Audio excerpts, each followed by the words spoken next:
After a spinal cord injury, it can be overwhelming with the amount of medications that you are given or prescribed or told to take or have to take.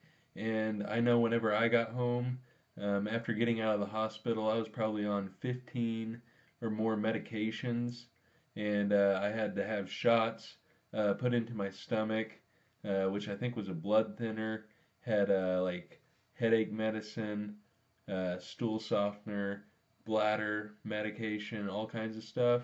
But luckily, I have gotten off most of those medications.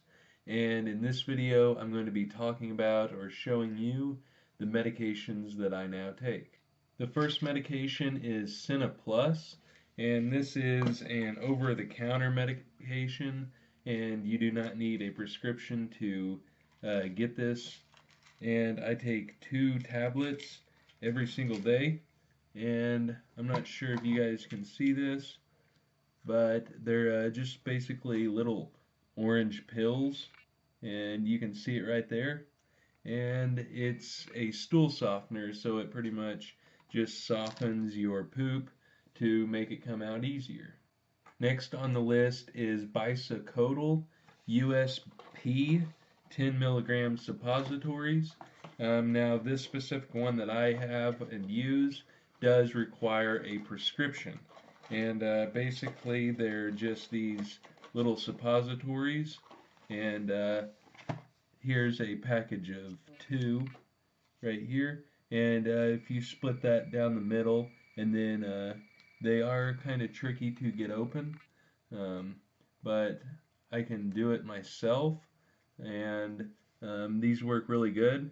So what this is a suppository, and I take one every night, and it helps with bowel programs. So what I do is I insert one of these into my butt while laying in bed, and it basically dissolves and gets things moving. And after inserting it, I wait about 20 minutes while laying in bed, and then I'll transfer to my shower chair or commode chair and go over the toilet to poop. I know a really common version that people use of these is called magic bullets, and I do not think that requires a prescription. I think you can just order them online. So you might check that out if you are needing stuff like this. Alright, next on the list is Myrbetriq or Myrbetriq, and this is a prescription, and I take one 50 milligram tablet every morning, and they are pretty small. You can see right here, they are kind of a brownish tan color, and they're oval shaped. What Myrbetriq does is it relaxes the muscle that surrounds the bladder, and it increases the bladder's ability to hold urine, and it prevents bladder spasms so that you don't leak. And it's kind of like the most common pill taken for the bladder after spinal cord injury, which is called oxybutynin or ditropan. But this Myrbetriq is better in my opinion because it doesn't cause dry mouth like oxybutynin did, and I only have to take these once a day. And also, this Myrbetriq does not mess with my memory, unlike the oxybutynin did, which actually, if you look it up, it can increase the risk of dementia, which is basically like forgetting stuff. And I noticed whenever I switched to Myrbetriq, my memory got way better. So even though I do have a brain injury, traumatic brain injury, I did notice a big difference when I changed to this, and my mouth is no longer dry. But this is a fairly newer medication, so it is kind of expensive, but luckily insurance does pay for it, and hopefully here in the near future there will be other brand names for this kind of medication. Alright, those are the 3 main medications that I take and pretty much need, and now I'm going to show you what I actually choose to take in addition, just because it does help with your body and stuff. So the first one here is calcium, and this is 600 milligrams, and it also has vitamin D3 of 800 international units, or IU, and I used to take these separately, and what I mean by that is I used to take a calcium pill, and then I would take a vitamin D3 pill, but I found these right here, and basically there's the vitamin D3 and calcium combined in one pill, and the vitamin D3 that I used to take was gel, so it would get stuck inside the bottles, and I would have a really hard time getting it out. So once I found these, I was really glad to find these because they are hard and they don't stick to the bottles like the gel ones did. Alright, you can see right here there are 3 of these pills in this lid, and what calcium does is it helps keep your bones strong, which is important after a spinal cord injury because we do not stand, so therefore our bone density becomes weak, and so calcium helps keep your bones strong, and the vitamin D3 helps your body absorb the calcium so that it can make your bones strong. And vitamin D3 and calcium pretty much go hand in hand. I don't really see the point in taking one and not the other, but I take one of these tablets every single morning, and along with my standing frame, I stand 1 hour a day, and that helps keep my bones strong. Next on the list is cranberry pills, and I take 2 of these tablets every week. I take 1 tablet on Mondays and 1 tablet on Fridays. Now, what this cranberry pill does is it helps with urinary tract infections, or UTIs, and although it is not proven, you can see this pill right here.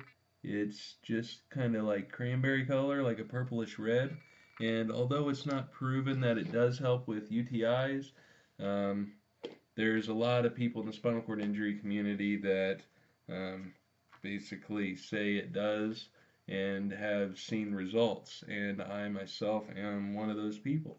Whenever I started taking these, I went one whole year, over a year, without having a urinary tract infection. So this is 15,000 milligrams, which sounds like a lot. So I don't know if that is or not, but I take 2 of these a week, 1 on Mondays and 1 on Fridays, and it really does help with the urinary tract infections. Last on the list is Ester-C, and what this does is it's pretty much like a vitamin C to help improve your immune system. And as you know, people with spinal cord injuries, their immune systems are weak, and so this is really important, especially like during flu season, so like the winter and stuff, and it's really important to keep your immune system up to par to try and fight the flu and stuff. Here it is right here. It's kind of a brownish color, and I take these on Mondays and Fridays, the same days that I take the cranberry pills, and I take them in the mornings. So that is all the medications that I currently take, and you might notice that I did not list Baclofen, and that is because I used to take it, but I got off of it. My spasms aren't extremely bad, I can handle them, and some spasms are good for you to, keep blood circulating in your body and to move the muscles around and stuff. But I was able to get off of Baclofen because I got my standing frame and I stand in it 1 hour a day, and it helps keep my muscles stretched out, and also I do stretch my arms and legs every single day in the mornings to get them stretched out, and it helps prevent spasms. Another medication that is pretty common in the spinal cord injury community that I did not list is Gabapentin. And now I did used to take this for nerve pain, and I took it for probably a month or 2, and then I decided to stop it, and see if the nerve pain was still there, and luckily it was not there. And I'm glad I could get off of it. I decided to get off of it, to see if it was still there because it was really messing with my mind. It was whenever I went back to college and I started out with 2 classes that I, was in the process of taking before my accident in high school, but I was tried taking 2 classes, but I was unable to do so because my mind was like freaking out, and I was nervous and like I had a lot of anxiety and stuff, and my mind couldn't focus. And come to find out, it was actually the gabapentin pills that was messing with my mind, which I've heard other people talk about that. Um, but yeah, I luckily did not have any nerve pain once I stopped taking it, and so those are the medications that I take. What are your thoughts on these medications? Do you have any recommendations or anything like that? I'm curious to know what medications you take and what the medications are for. Be sure to leave your comments down in the comments below, and hopefully you can help out someone in the spinal cord injury community that is looking for advice or ask questions or answers to your questions. So be sure to leave those down below. Check out one of the videos on the screen now. Be sure to subscribe, hit that notification bell, because you will get notified every time I upload a video. And I look forward to seeing you in the next video.